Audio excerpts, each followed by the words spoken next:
Welcome back to my channel. I have this vegetable here. It's a leafy vegetable. It's called chard, and it is also known as Swiss chard. Look at it, very green leaves, and the leaves we can call them blades. It is a white leaf stalk. This is the white leaf stalk. So when I'm preparing this vegetable, I usually chop off the leaf stalk and cook it separately. This is what I've done with this one. These are the leaf stalks which I've chopped off. So I'm going to show you how to prepare Swiss chard or chard. It is in the beet family, you know, the beetroot leaves, the beetroot plant. So they are in the same family. So I love the Swiss chard so much. It is so tender. You know, when you cook it, it remains very tender and it's very delicious. And usually you can eat it as a salad or make a wrap, or you can just fry it. It just needs a few minutes and all is done. So this is Swiss chard. I'm so happy today because my sister gifted me this Swiss chard. She grew loads of it in her greenhouse. So I'm going to enjoy, you know, this yummy Swiss chard. Look at the evergreen leaves. Look at it. It's really an eye-catching vegetable. So the Swiss chard is rich in vitamin K. It is known to give a lot of vitamin K. It also gives vitamin C and vitamin A. So in preparation of this recipe, I'm just heating olive oil in the saucepan, and I'll fry some onion. I'll fry some onion in the saucepan, and when the onion is done, then I've mixed this tomato puree. I put a bit of Himalaya salt, and I've put a little bit of spice, you know, just to make it a bit hot, to make the Swiss chard hot. So this is my mixture of salt, tomato puree, and a bit of spice. You can choose a spice of your choice. So the onion is frying now, and soon I'll mix that. It doesn't take long to prepare Swiss chard. So while that is cooking, I'm going to chop the Swiss chard into tiny pieces, you know, just ready for the saucepan. So you just chop your Swiss chard into tiny pieces, you know. You know, when you cook this Swiss chard, it sort of shrinks. It becomes very, you know, it reduces in quantity. You can imagine this whole bunch will end up to be really small. So that's the good of this Swiss chard. I love it, and the taste is really good. You know, you can always try this recipe of mine. So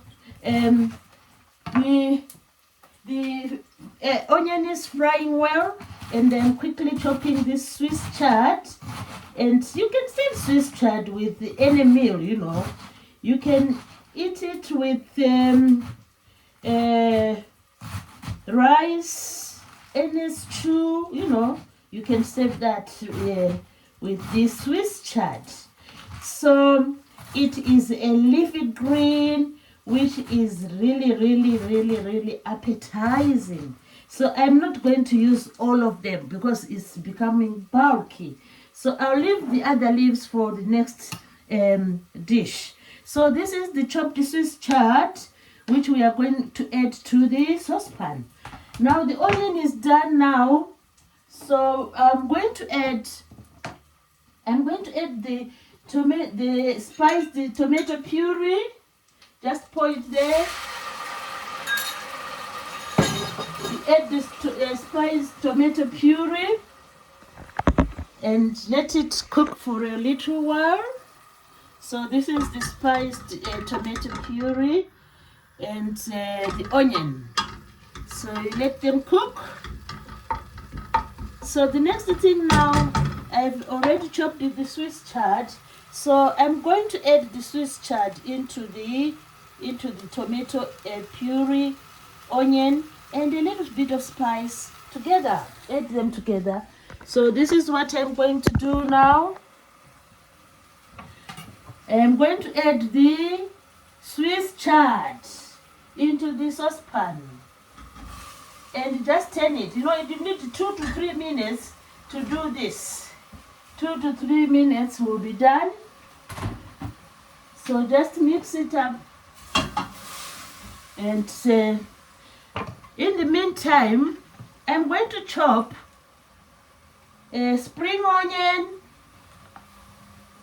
parsley, and some garlic leaves. So we chop this together. Just chop these 3 together. Chop this bunch together. Spring onion, chop quickly because we are going to join our chard. It's nearly done. It doesn't take time. So you chop the spring onion and the parsley and the garlic leaves. Just chop them so that they join the chard. And the chard is really nutritious, as I've said already. And usually I cook the leaf blades separately from the leaf stalk. The leaf stalks are white. So after finishing chopping the garlic leaves and the spring onion, now let's have a look what's happening in this saucepan. Let's have a look what's happening in the saucepan. So have a look. Wow, look at that. So our Swiss chard doesn't take long. These are the blades, the leaf blades only. So I've mixed the leaf blades with the onion and tomato, which is puree, which is spiced. So this is the, look at that. The color is really appetizing. So our 3 minutes are nearly, passing. So what we are going to do now, finally, we are going to put the garlic leaves, the parsley, and the spring onion. So this is the final. Join the Swiss chard, garlic leaves, spring onion, and the parsley. So just to make it more scrumptious, to make it more tasty. So it's nearly done now. Just give it